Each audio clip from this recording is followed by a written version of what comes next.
हज के 5 दिन हैं। हज के कितने दिन हैं?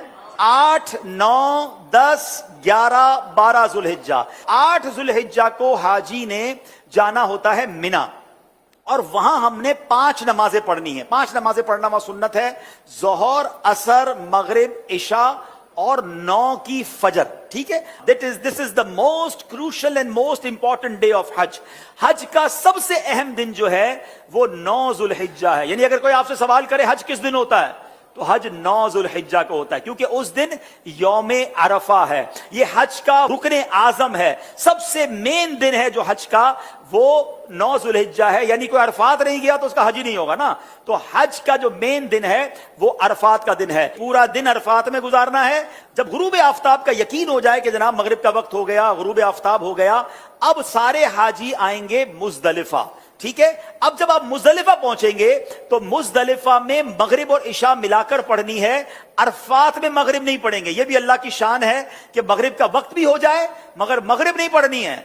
मुजदलिफा जाना है और वहां इशा के वक्त में, मगरिब के वक्त में नहीं, इशा के वक्त में मगरिब और इशा मिलाकर पढ़नी है। और फजर भी मुजदलिफा में पढ़ेंगे। पूरी रात हमारी कहां गुजरेगी? मुजदलिफा में। अब जो सुबह आएगी, कौन सी सुबह होगी? कौन सी सुबह होगी? 10 की। 10 तारीख को क्या होता है? क्या होता है? हाँ, सारी दुनिया बकरा ईद मनाती है, मगर खुदा की कसम जो आज ही ईद मनाता है ना, मैला कुचैला है, बाल बिखरे हुए हैं, मतलब नींद भी नहीं हुई है, मगर खुदा की कसम वो जो ईद का मजा है, वो जो थकन का मजा है, वो जो सुरूर है, वो दुनिया की किसी और चीज में नहीं है। अल्लाह हमें हर साल ऐसी ईद नसीब फरमाए। अब रात को कंकरियां ढूंढ लेनी है। अब 10 जुल्हिज्जा को 3 काम करने, इसकी रूटीन याद कर लें। 10 जुल्हिज्जा का पहला काम होगा शैतान को कंकरी मारना। पहला काम क्या है?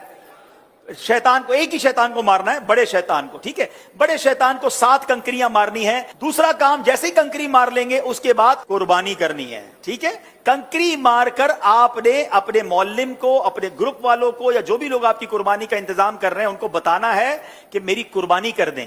जैसे ही आपको कंफर्मेशन हो जाए कि आपकी हज की कुर्बानी हो गई है, उससे पहले नहीं, कंफर्मेशन हो जाए, उसके बाद आपने सर के बाल उतार देने हैं, या कसर कराना है या हलक करवाना है। इस्लामी बहनों ने तो कसर ही करना है। अब आपका हज का एहराम उतर जाएगा।